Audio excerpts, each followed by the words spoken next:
Hello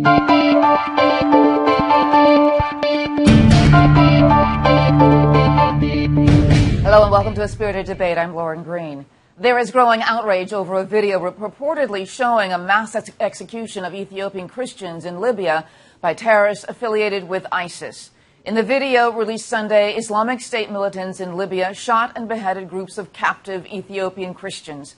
It is a repeat of what occurred to 21 Egyptian Coptic Christians a few weeks ago in Libya. The Coptic community is condemning the attacks on the Ethiopians. Here with their reactions is Lindsay Vesey, Director of Development and Advocacy for Coptic Solidarity. Welcome, Lindsay. Thank you for having me. So first of all, what is your reaction to seeing these ISIS killings of the Ethiopian Christians? Well, of course, it's horrific, and our thoughts and prayers are with the families of these victims.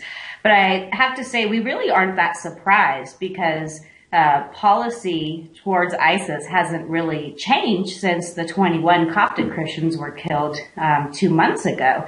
And so honestly, I think that this is just something that's going to continue to happen until the international community decides that they're going to take concerted action, not only to protect the religious minorities such as Copts, Yazidis, Baha'i, other faith groups in the Middle East and North Africa, and also they're going to have to make a decision about defeating ISIS militarily.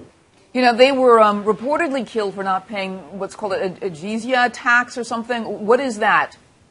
Right. The jizya tax actually dates back to the times of Muhammad. And at that time, if you did not convert to Islam, you had to pay this tax as protection money, and that would allow you to stay whatever faith you were, but to live as a second-class citizen. And so what's interesting is that was codified in the Codes of Omar, and this has been the way that Christians and other minorities have been treated all through the centuries under Muslim rule.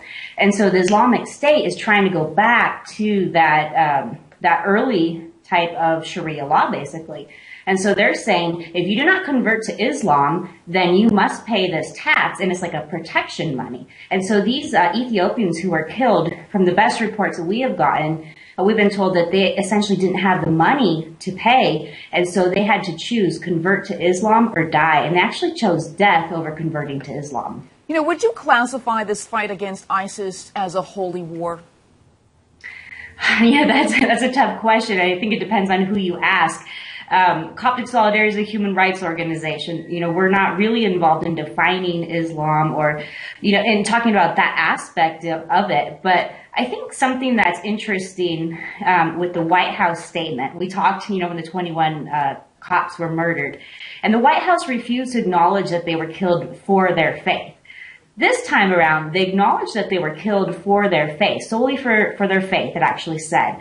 But in their next statement, in the next paragraph, what's interesting is they try to kind of gloss over history as if people have always gotten along in this region. And that's just simply not the case. Most of the Jews have been driven out in that region, or they've been killed. The Armenian genocide, we're celebrating or commemorating, I guess you could say, the 100-year anniversary this year of the Armenian genocide. And so I think the point that we would like to make is that this has been an ongoing problem. That's why Coptic Solidarity exists, because there is not equality for Copts or any other religious minorities in the region. So, when the White House says that people have always gotten along, they've lived side by side as neighbors, well, they've lived side by side, but they've lived as second-class citizens. Mm-hmm. So whether or not they had to pay the jizya tax, they've had to live in subjugation, basically, without the equal opportunities in education and everything else, basically.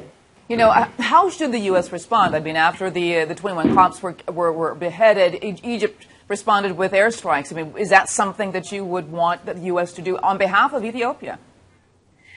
Yeah, I think that's a tough question. First, they need to call it what it is, and they did this time, sort of. But secondly, I think we need to work with the international community. This can't be seen as just something the United States is doing.